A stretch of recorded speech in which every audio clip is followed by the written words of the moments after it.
Hey everybody, I'm Tim here with Terrence, and today, Terrence goes to the show. You're watching Cigars Daily. Get more out of this video when you watch it on the community on Cigars Daily Plus and on Rumble. Now, for this video, both of us have Liga Privadas. You have the Liga Privada 10th Anniversario, yeah. 10th Anniversario. I have the H99, a Corojo wrapper. Yes. Now, at this point, I gotta say, Terrence knows arguably more about Liga Privada than I do, and this is because all of you have internet bullied me into sending Terrence to a trade show. And what happened is Drew Estate has been running around doing these Tour De Ligas. Actually, this was the very first Tour De Liga. Was this the first one? The very first one. So they've have all these different events all around the country, but this was their first, like their inaugural Tour De Liga. Now, there's nothing that I would want to do more than go to a Tour De Liga and hang out with Pedro Gomez and Willy Herrera and all the wonderful people from Drew Estate. Yeah. And they did give me tickets to it. However, I was unavoidably detained, not able to go. And I was going to take Terrence, but instead I had Terrence go to this show on behalf of myself, on behalf of Cigars Daily and the best damn cigar content online. So I wanted to ask you to take us inside of this. Okay. This is also my chance to have Terrence create some content. So you did some filming while you were there. A little filming. There was a lot going on, a lot of yelling, a lot of music that get us in trouble. Drew Estate is like, dude, at the trade shows, they always have a DJ there who's just like ultra dubstep, like. This was all loud hip hop, like it was a party. Everybody's wearing suits. I was dramatically underdressed. I don't, in the cigar industry, I'm not sure you can dramatically underdress anymore, but you were Terrence. I was Terrence. The Terrence yes. we all hoped for, right? Yes. And so they're playing, like, it's weird seeing a bunch of people from all around the country and world wearing suits, but they're rapping rap songs word for word. It was juxtaposition if I knew what that meant, but yeah. But so they had the DJ there. They had a cool silent auction going on as well, where they had a bunch of different swag bags and things that you could bid on. Oh goodness, they had food there that was like catered. I bet the food was outstanding. Oh my gosh, they had like Chinese takeout style boxes with different types of things in there. They had sirloins, they had fried plantains. They just had a little bit of everything going on there. So there was a big party. You got to hang out with a lot of cool people doing rap in suits for some reason. The question I want to ask you is, like, I know what it's like when I go to TPE and when I go to PCA. This is my chance to get to hang out with my friends from the industry and catch up on projects that are going on. But really, Tour De Liga seemed to be really more about Liga Privada cigars. So what was sort of the theme and the vibe at this thing? So I would say it was the party, of course, but mixed with a little bit of education as well. So they had it set up so that it was a 3-layer kind of event. There was 3 floors. First floor was just kind of like just hanging out, check in, all of that stuff. You got your swag bag, your wristbands, and all of that stuff. And then the second floor is where everybody took tours, the Tour De Liga. Yeah. It was almost like a museum where each individual room was where they gave you the explanation on the leaf that goes on the wrappers for each Liga Privada cigar. I found they let you touch the soil, touch some of the hands of tobacco, and then they gave you I forgot what they called it, but it was like a little fumita or churrito. Like a churrito, fuma. They got like a million different names for it. Yeah. It's an individual leaf, a part of the blend. Just one element of the blend that they roll up a single leaf so you can taste what that leaf adds to the blend. And right? it was almost probably like a short Robusto size, like 4.5 by like 40 ring gauge. Like they were substantial, and they were saying, don't try to smoke every single one all the way down to the end. You're going to pass out. Yeah. But each one, they sat there and they were talking to you about the difference and the fermentation process of each wrapper leaf. So they said that number 9 broadleaf wrapper, that takes about 18 months of fermentation to get right. The T52 wrapper took about 24 months of fermentation to make it market ready. Then they explained that Nica Rusticas and stuff like that come off of the ones that they don't deem are qualifying. But then the H99 and 10th Anniversario were both, let's just say, created around the same time. Yeah. Willy Herrera ended up going on talking about this a little bit, where when he was trying to make a new 10th Anniversario blend, he came out with 2 different wrappers. H99 was the hybrid Corojo wrapper. And then this is a hybrid Criollo wrapper. And he was like, all right, guys, which ones do you guys like more, when he was sending out samples to his people? And they're like, why can't we make both? He was like, no, I gotta make the 10th. I gotta make the 10th. I got a job to do here. Yeah, like, please. And so eventually, I think he sat down with JD, Jonathan Drew, and they were able to figure out which one they wanted as the Anniversario, and then which one they wanted as the H99. So the H99 is literally born out of the pursuit of creating a 10th anniversary, very special Liga Privada blend. Yes. And they ended up with H99, another core line, sort of more regular limited production cigar. Yeah, and it's funny because when I was there, Willy was like, all right, which one of you guys likes number 9? Which one of you guys like T52? Who of you guys think those are smooth? And I raised my hand out of like the 3 people who thought so. He's like, you guys are crazy. That's too strong for me. He's like, with my cigars, the 10th Anniversario and the H99, I made sure that they were a little bit less body, but still really uber, like delicious and full, but not too much strength and not too much pepper. See, I didn't know that Willy blended the H99 or the 10th Anniversario.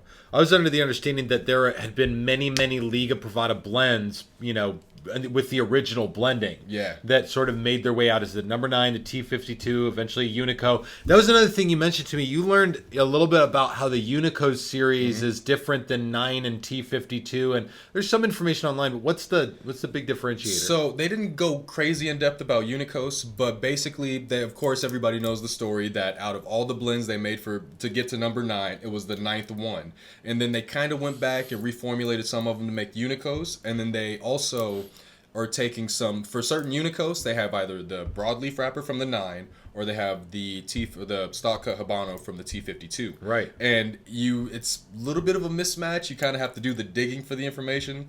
But like, I know the A size that has the T52 wrapper on there. All right. I want to say Feral Flying Pig is going to have the number 9 wrapper. The L40. So it's a bit of a mashup. A little bit of a Unico mashup. series. Yep. So it's depending on what size a Unico is, depending on whether it's a number 9 wrapper or a T52. Yeah. Wow, that's fascinating. There's a lot of stuff that I didn't know about Liga Privada, and you gleaned a whole lot while you were there. Yeah, I tried to record as much as possible, try to put some headphones in, try to get everything, but I was sitting there just enthralled, just keep talking to me about tobacco, and they were efficient. Like, it was like every class or every museum session was like 11 minutes on the dot, but I was sitting there, I was like, hey, can I... how long is the fermentation process? Can you tell me anything about aging? They're like, no. Terrence is the cigar equivalent of like the girl in middle school who like always had her hair pulled back in a ponytail with glasses on, who's in the back. She's like, teacher, I have another question. Like, you forgot to mention homework. Yeah, you did. You didn't give us any homework today. The rest of the class is like, shoot, this is terrible. You're the cigar equivalent of that little girl. Yes. I love it because you truly embody the cigar nerd. But that's what Drew Estate is a lot about too. Yes. Like, Drew Estate's filled with those cigar nerds. I'm sure you got along great, but you also got to catch up with Pedro Gomez. Yes. Which, oh my gosh, he definitely went over on his time with us. if our class was 11 minutes, he was going 15 to 16 because that's Pedro. His love of the leaf was very apparent. He got super down in the nitty gritty, was telling us how the soil was more nutritious and almost sand-like because that provided the best yield for them all the time. Yes. And it was just absolutely fantastic to just hear his enthusiasm because I just like, maybe I'm a little too into cigars. Then you meet somebody who lives it and you're like, okay, there's a couple more levels above me. Yeah. So I knew I was good there, but and Pedro had a message for me, did he not? Yes, he did. Hey everybody, with Cigars Daily Nation, this is Terrence. I'm here with Pedro Gomez. Yo, Ting, I hope that you recover from your herpes flavor. My man, we love you, bro. Hey. My love to Cigars Daily. Thank you so very much for everything. I got my man right here. We are living it up, and we are living it up for you, Tim. See you soon, my man. I gotta tell you guys, Pedro is a dear friend of the channel. He's a friend of the show, and I think a friend of yours now after getting to hang out. I love the guy. He came out here for a Cigars Daily Live a year or two ago, and it must have been a couple years ago because we went out afterwards to a cigar bar, and the guy who was working there clearly did not know who Pedro Gomez was. He didn't know that Pedro was like the face of Drew Estate. And I just told this poor kid at the cigar bar, I said, this is my friend Pedro. We, of course, all had Drew Estate cigars.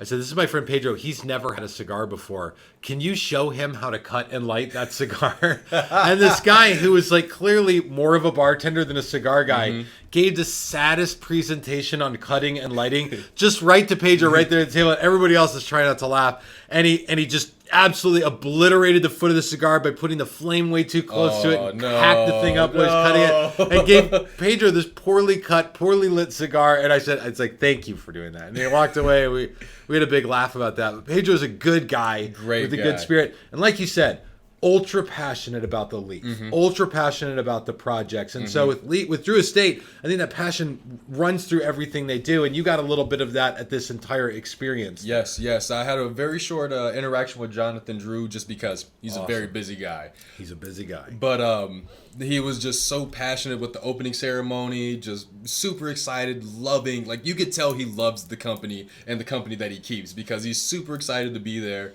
I've never seen somebody shake as many hands, kiss as many babies. There were no babies. There were no babies. There were no babies. But like, he gave everybody their time and then went to the next person, and he just made everybody feel special that day. I remember I shook his hand and I was like, hey, pointed at my shirt, and I was like, nice to meet you. He was like, finally great to meet you. Yeah, man. Like, it made it like so worth it.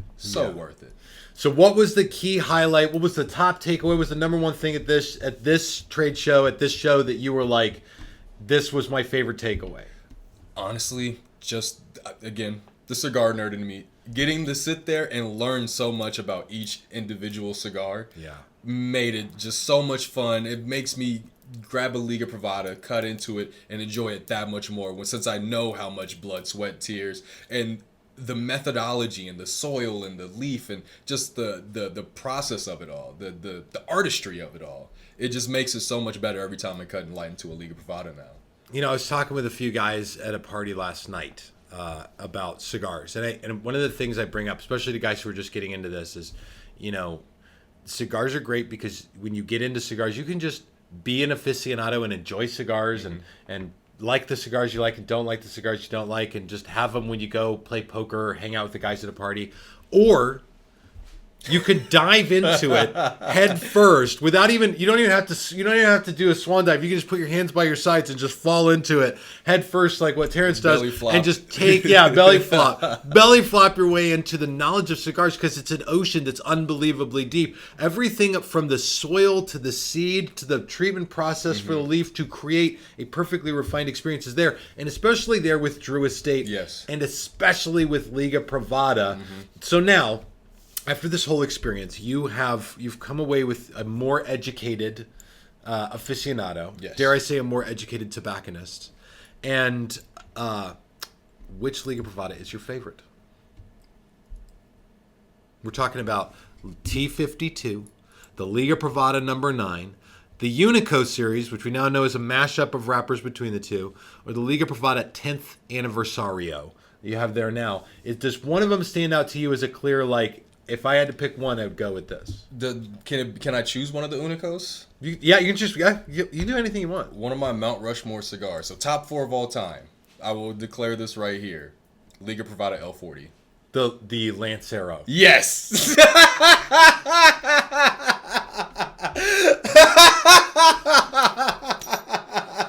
had to be the Lancero. It is so good. It's so good. Yes, listen, it is. That's all the time we got today, folks. Where was I?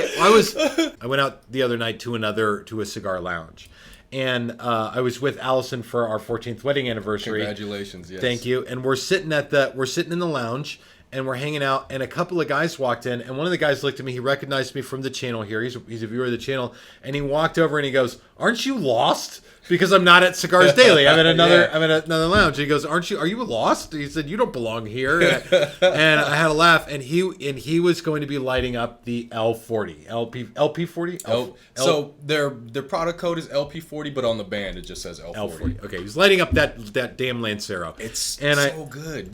We got to get you around to Lanceros, Tim. I don't know if I'm going to come around. I don't know if I'm going to come around. They're so dainty. But I was picking on him about his Lancero, and he had a buddy with the Lancero, and we were kind of talking about the Lancero size. I said, "Do you guys really like those?" And the guy immediately goes, he's like, "Oh, it's the wrapper to binder ratio, and you get so much more of the flavor of that."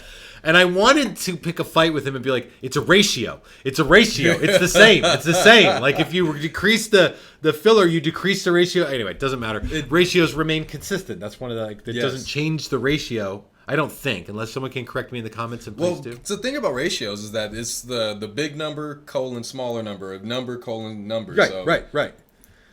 If it's a 1-to-1, yes, and you make it bigger, it might go to does it make it a 1-to-2 all of a sudden, or does it make it a 2-to-1? Does it change? Does the wrapper ratio change? That might be, to me, like the ratio in a Lancero from wrapper to binder and filler. That's the same like mystic cigar made up magic as plume.